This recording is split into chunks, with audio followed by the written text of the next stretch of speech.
It's Thursday, which means it's Prediction Thursday here at Lions Talk Live. We're going to jump on into not only the game this weekend, but also talk about a few playoff scenarios that are going to start unfolding and shaping how the rest of our season outlook goes. And that begins tonight with the 49ers versus the Seahawks. Perhaps one of the biggest games of all the weekend outside of our own for the Lions. So let's get into all that. Aiden Hutchinson not at practice day and a few other guys.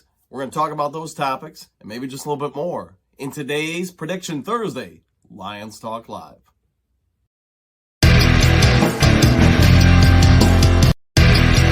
Well, greetings and salutations to everybody out there in YouTube land. I'm your host once again, Dan Thornton. This is Lions Talk Live, and I want to thank each and every one of you from the bottom of my heart for tuning in, diving in, and making Lions Talk Live a part of your day.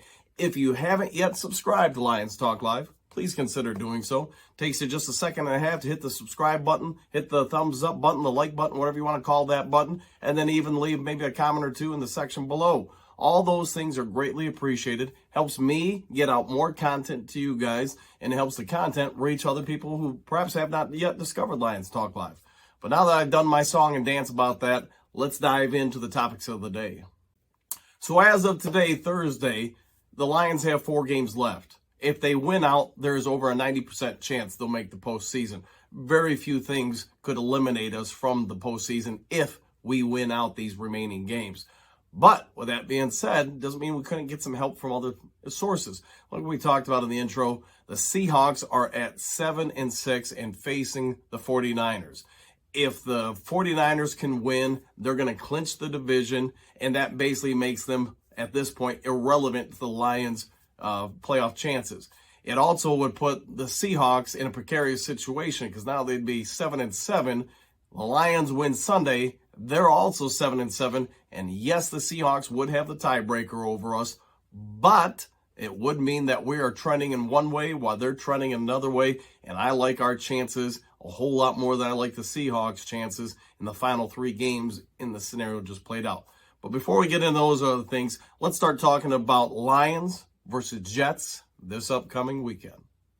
It is almost the holiday season, and while the weather outside this weekend isn't going to be frightful, it doesn't mean the air is going to be all that delightful either.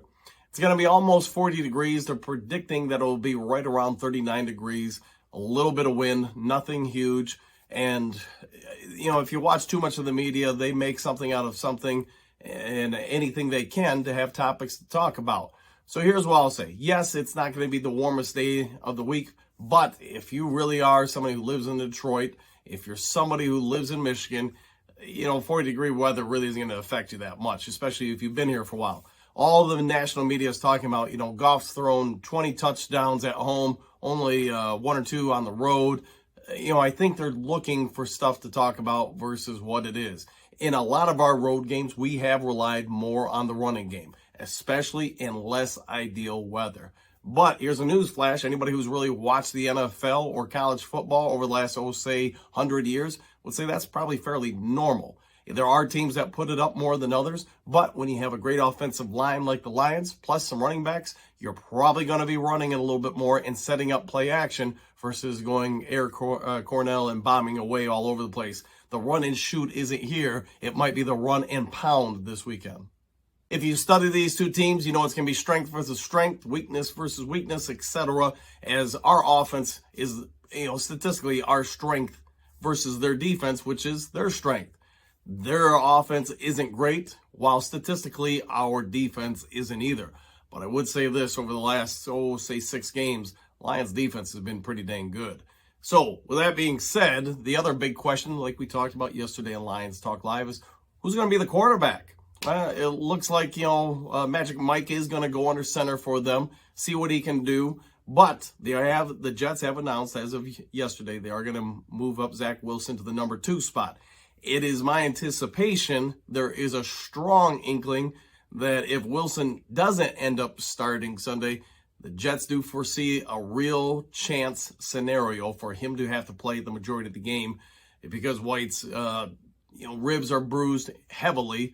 And I'm sure if anybody who's had the degree of rib bruising that he has, anytime he's going to go to throw, he's going to be under some pressure. Anytime he goes to breathe, he's going to be feeling that as well. So if the Lions can hit them a little bit, and the weather does happen to get a little bit colder, these are factors that are not going to go in the Jets' offense, already struggling, in their favor. Other factors affecting the Jets is they do have a number of weapons that are going to not be playing this weekend due to injuries. And this isn't just for this weekend. Some of these guys have been out for a while. Their defense is their strength. I'm sure everybody knows the defensive rookie of the year is probably coming down to Sauce Gardner against Aiden Hutchinson. Aiden Hutchinson, today, Thursday, wasn't in practice today. Undisclosed reason. Could be flu, could be whatever. Who knows? But him, Michael Brockers, and a couple other guys like Derek Barnes weren't at practice, at least in the portions of practice open to the media. Doesn't mean they couldn't come in later, but it sounds like they're all getting a day off. Yes, Barnes is still dealing with a bit of a knee issue. Brockers, this is par for the course. I really think the Lions are just trying to be good to him since he's a good guy and say, hey, we're going to let you get through this last year before we cut you. You can retire. They're going to let him get a few more paychecks, but really he hasn't been on the active roster in a while. So not anywhere, shape, or form breaking news there. But let's get in a little bit further into these two teams.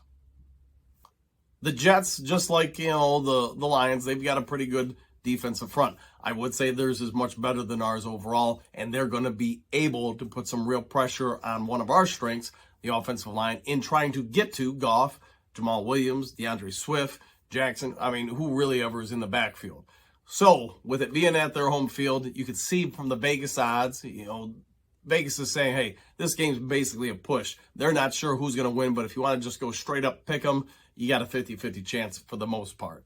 So what that tells me is Vegas has had an anomaly in Detroit all of last year where we were beating the odds and throughout the majority of the start of this year. You can see with Vegas odds makers have really started dialing in a little bit more because Detroit must be costing them money.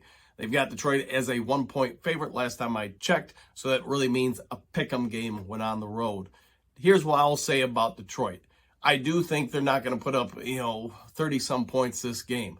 Maybe I'll be proven wrong. But I will say this. While the Jets behind White have been able to throw the ball for more yards, they haven't been scoring more as they would with Zach Wilson. Zach Wilson does have a little bit more athleticism, ability to scramble in the pocket and put some pressure on defenses, which has obviously been a worrisome point for us this year. Wilson, though, is not in favor with the coaching staff or with the rest of his teammates. So, in my opinion, if he's out on the field, that's really a sign that Mike White isn't in any kind of real playing ability or health come this weekend. He's been the more productive statistical quarterback for them, while Wilson's win-loss record is vastly superior.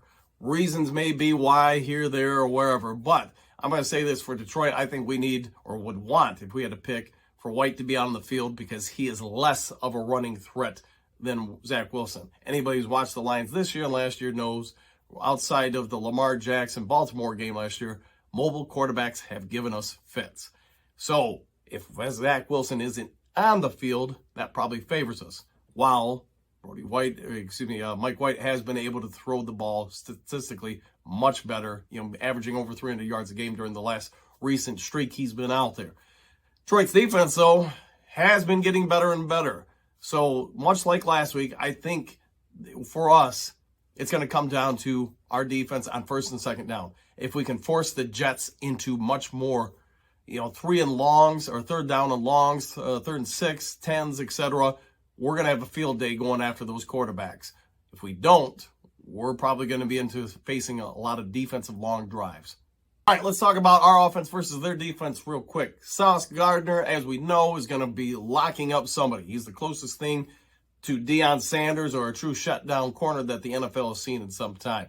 The guy's got the total package. Size, length, width, strength, confidence, the whole shebang-a-bang. So who are they going to put him on? Will it be St. Brown? To me, I don't see that, but it doesn't mean they couldn't do it situationally. I thought it's been telling the last 2 weeks that teams have been stacking the box trying to stop the Detroit run game. And while that has been effective, they have shut down our run game somewhat. It has opened up Jared Goff in the passing game. So if Sauce is going to come up and play, especially somebody who's traditionally in the slot, means Sauce is also going to have to help out on run support. It's something he's not great at. He's not horrible, but he's not great at. Are they going to want to do that? I guess we'll find out Sunday. But The last couple of weeks, like we said, teams have been doing that, and Goff has been picking them apart. It probably does help that Reynolds and Shark are getting healthier, but Jameson Williams is also going to be available. So it will be a real chess match, especially early in the game, I think, to see who's going to be able to stabilize and get dominance over the other. And that will probably be, more than likely, the outcome of the game. Can our offense put up enough points to make their offense have to chase? So like we said earlier, Vegas has got to add a pick 'em. So here's my opinion on what the game's going to be. 28-21 Detroit. I do think it's going to come down to a last possession or two. If we somehow can have an offense that comes out and puts out 35 points, then I think New York's in real trouble, because I just don't see them scoring that many. I think our defense, if it would have been the beginning of the year, sure, this would have been like the Seattle game in a shootout, but our defense isn't what it was then. If Aiden Hutchinson really is good to go this weekend, and it's just an illness that kept him out today or whatever, then I think we've got real good chances. We get through this week, and if we can win also at Carolina, I think the Lions are a lock to get into the playoffs. We'll see what happens. But you've heard my picks. Please leave your thoughts in the comment section below. What is your prediction for today's game? And once again, if you haven't yet subscribed to Lions Talk Live, please consider doing so. It really would help the channel, and possibly leave a thumbs up. I'll let you all go. Get on to the rest of your days. Take care. Enjoy it. And we'll see you tomorrow on another Lions Talk Live.